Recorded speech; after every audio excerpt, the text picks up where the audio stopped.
Hi everyone, my name is Winston and I'm a writer and editor with the Tech in Asia Studios team. In this video today, we'll be talking to a couple of companies who have undergone real digital innovation and transformation, succeeding in getting digital done. We have Derek Lim, Senior Director for Digital and Transformation at Singtel, and Kallol Dutta, General Manager at Spark, here with us today. Welcome, gentlemen. Shall we proceed? Thanks for having me. Thanks, Winston. What were the previous challenges that triggered you to embark on your respective digital or technology transformations? What were the initial steps like? What did you do at first? I suppose we can start with Derek. The pivot was made about 3 years ago to look at digital transformation much holistically.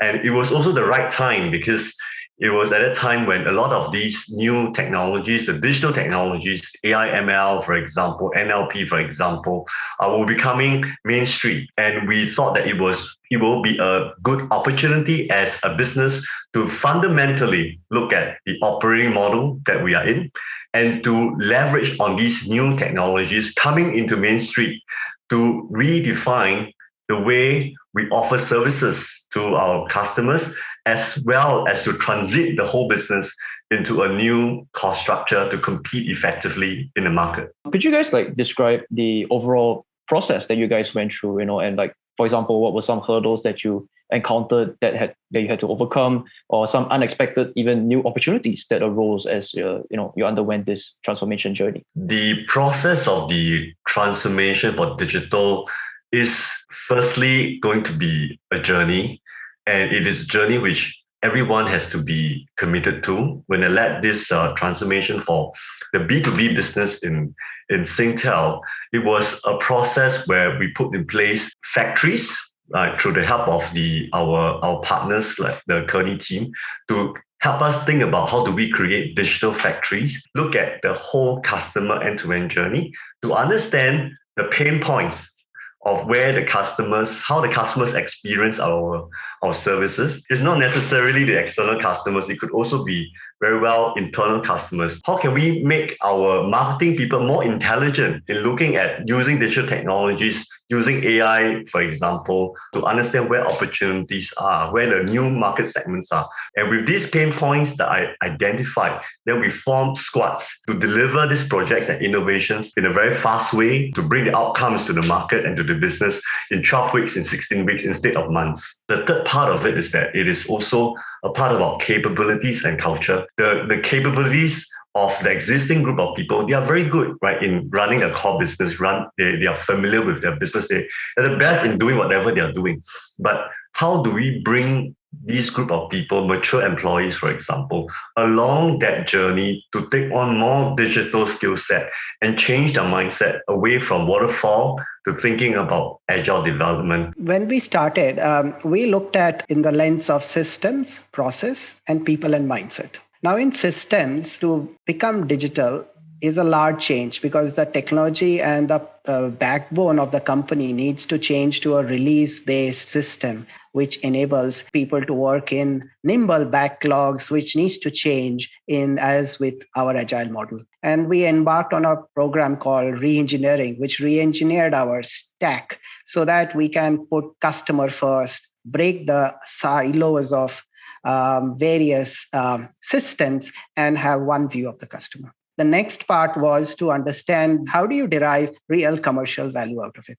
And that created the process of understanding a customer. And based on that, we then used data to engage with them at the right time, at the right moment. So for example, this needed a huge change in the marketing setup of how marketing is set up as an organization and how it interacts with bots and AI, along with the people and how they assist marketers in their lives. We wanted to checkpoint in terms of where we are and what's the next thing we need to do.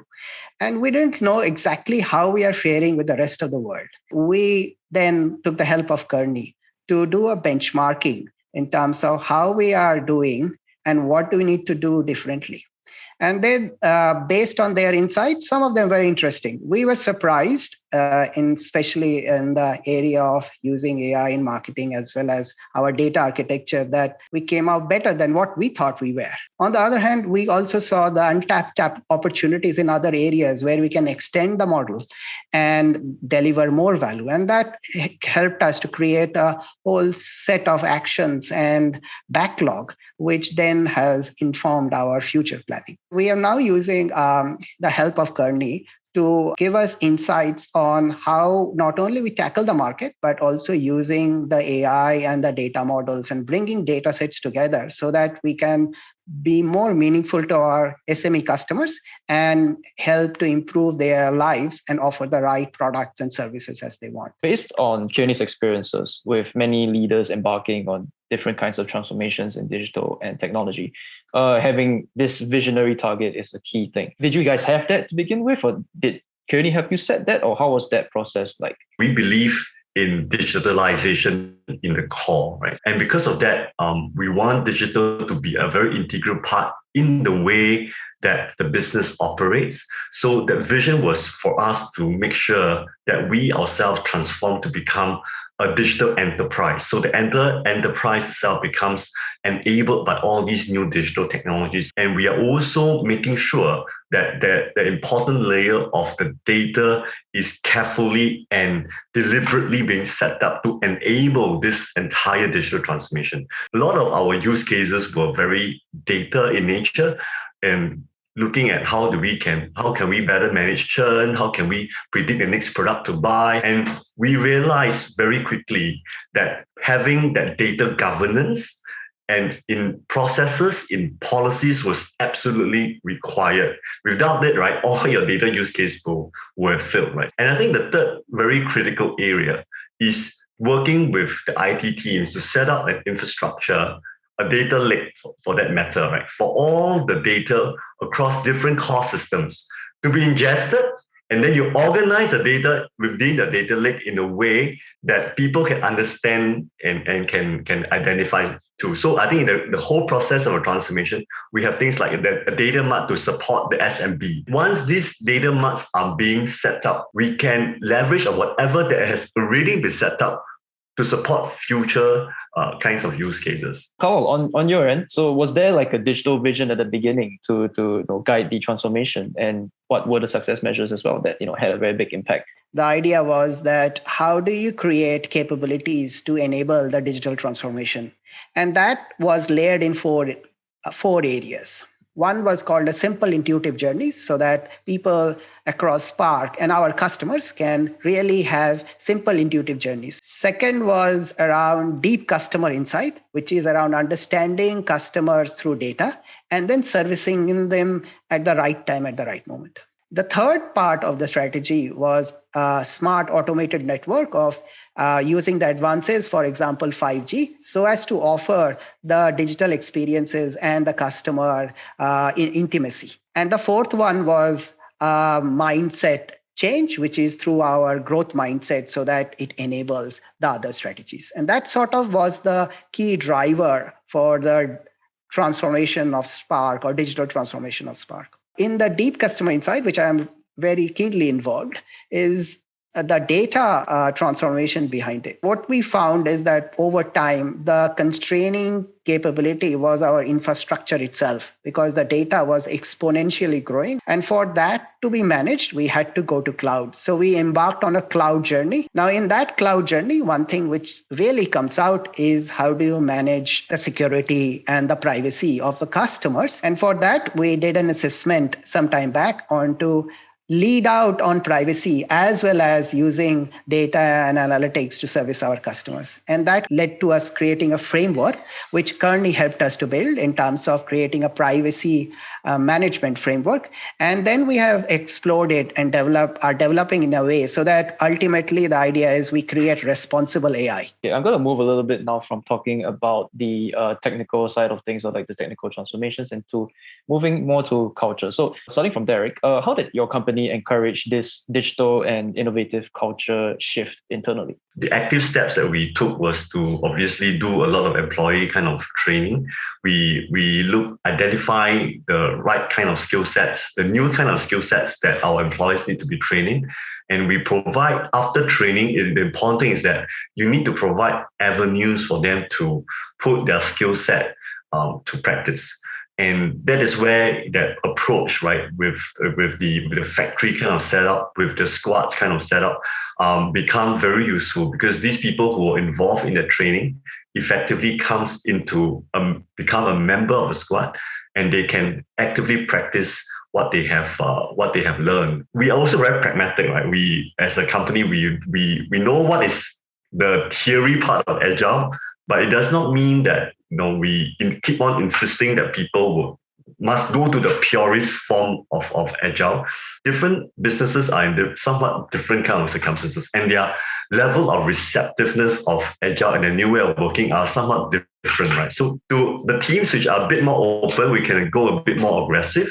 But to the teams which are a little more conservative, you have to take a more pragmatic approach, more hand-holding, and to keep reiterating the benefits. Why are we doing this? Because you can get to market faster. This way of interacting, with our business stakeholders, and the partnership and trust along that journey is going to be absolutely important in trying to bring people along. Just to add on also, that the other things that we have been doing recently is to make sure that we develop a set of competency framework, like level 1, level 2, level 3. If you are a designer, what does level 1 mean? What does level 2 and level 3 mean in terms of your technical skill set, in terms of your ability to engage stakeholders, for example? So those competency maps are really important, because in a lot of agile culture that we have, it's very self-directed. We provide you with that competency map. You know where you are when you assess where your skill set stands. But we also let you know that in order for you to move to the next step, these are the new things that you have to do. Giving people a map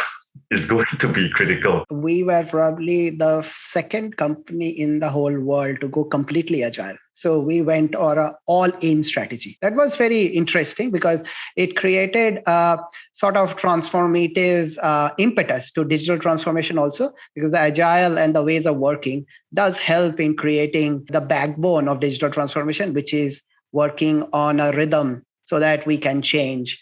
Ability to fail and the space to fail, but to then change, learn from it, and then change and move forward. And the third probably is very important in the digital or as well as agile mindset is transparency. How do you encourage transparency in the whole organization? Agile has a very good system of planning, but that only happens if the planning is rounded by clear priorities and transparency in the system. And that led to us looking at people and capabilities in various 3 horizon dimensions. For example, plan for 3 years and what we want to do in 3 years. For example, we want to move to cloud in 3 years and have AI and ML as a core mantra. Then what sort of capabilities we need? Then look at annually what we are going to do this year. And for example, this year might be a focus on marketing and product as the areas. And then using the agile system of quarterly business reviews planned for every quarter. And these 3 horizons helped us to look at people and capability together and plan for any gaps. Could you share with us the journey of how an innovative idea evolved from an idea into a product that really got into the market and has seen some traction? This came out in the SMB Digital Factory. At the start of it, there was an idea that many Singaporeans today interact with each other on WhatsApp. Is there a way for us to create a WhatsApp channel for Singtel to interact with customers? And not just interact with customers, but to help them with their transactions. There was just an idea, right? And was there a need? Yes, there was a need, because our call centers cannot be running all the time and have all the capacity in the world to manage all the requirements. So a WhatsApp channel, which is automated and enabled by a bot behind, really makes sense. Was I truly convinced at the start? I would say that I was 50-50. I wasn't fully convinced, but let's start. I say let's put some money there. Let's try it out. The WhatsApp transaction bot became one of the most successful innovation that we have developed over the last 2 years. And what this WhatsApp transaction bot does is that it's not just interact, not just customer Q&A, but allows customers to buy things from us. And behind it is where it is all fully automated, right? And we set up a squad just to really focus to make sure that we execute on it. And through that process, lo and behold, we created things like APIs. They can talk to our core systems at the back. And when this APIs is created, you're no longer just restrained by a WhatsApp channel. This can also be exposed to other online channels, other digital channels which you choose to bring on. During the lockdown period last year, we actually brought on use cases like telephony services. And what does telephony services mean? It means that it allows customers to forward their fixed line phone to a mobile phone. And it became really useful because a lot of companies were not able to go back to the office to work. They have to work from home. And that telephony services become something which they have to subscribe to. They have to turn it on very quickly. And it was actually done through the WhatsApp channel. So it leads to better customer experience. It also leads to lower cost to serve as a business. And definitely we are leveraging on whatever we have developed. We are now building out a megabot architecture to bring on other bots to the same architecture as a matter of scaling it up to the whole organization. Thank you so much, Derek and Kallol, for sharing all these great insights and examples, especially. That's about all the time we have today. For the people viewing at home, once again, hope you learned a lot, and hopefully, COVID will pass us by. And till then, take care and stay safe.